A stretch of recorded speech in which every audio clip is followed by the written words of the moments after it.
Black people in this country are burdened by our history. This lived experience of oppression and bias in the medical system has been really unconscionable.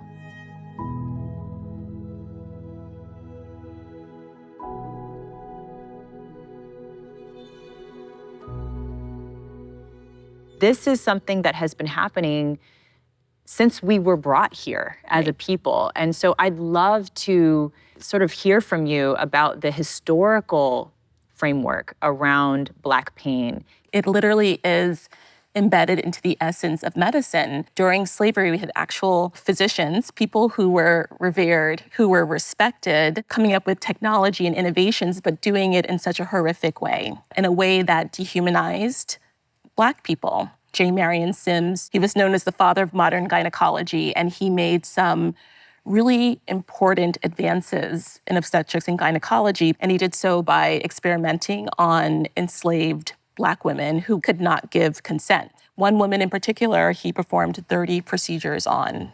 My God. Another surgeon and psychologist named Samuel Cartwright, again, very, very respected, but coming up with this idea that Black people had more sensitive skin, more sensitive nervous systems, perpetuating and embedding these myths into the foundation of medicine. So dangerous. Yeah. So dangerous. We had medical students and residents believing that there are biological differences between Black patients and other patients. And so even that was perpetuated even more post-Civil War and Reconstruction when Black people, even though they were free, were still being used for experimentation. That is very grave. So going on from 1900s to 1970s, right? So these involuntary sterilization programs, some of them, they were known as Mississippi appendectomy. So sometimes people would go in for a procedure, think they're getting one procedure, then something else happened. So for example, the Ralph sisters, they were only 12 and 14 years old.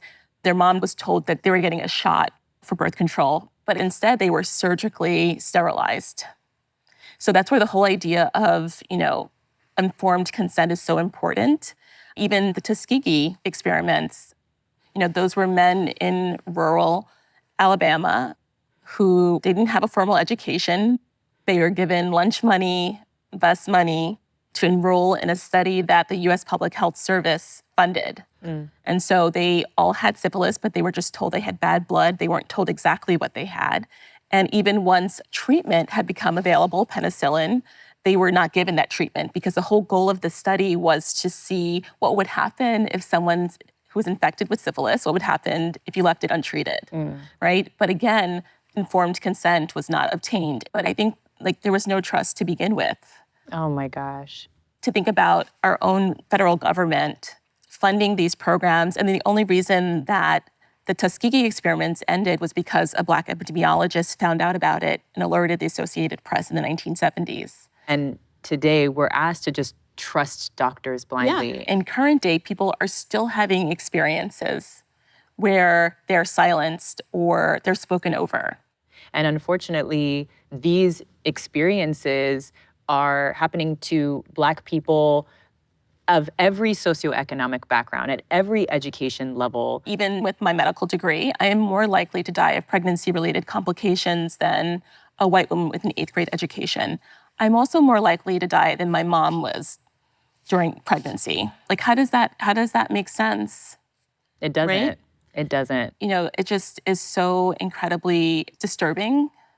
It's the motivation for why I do the advocacy work that I do, why we're sitting here right now. It's really chilling to hear you string together this historical timeline of how Black people's pain has been ignored or how Black folks have been abused, frankly, by the medical system throughout time. Yeah, that's why I think it's so important that healthcare institutions, even like the CDC, are making sure that they get this information out to the general public. Thank you so much, Dr. Uché, for just being here today and sharing this knowledge with all of us. Thank you, Elaine. It means a lot.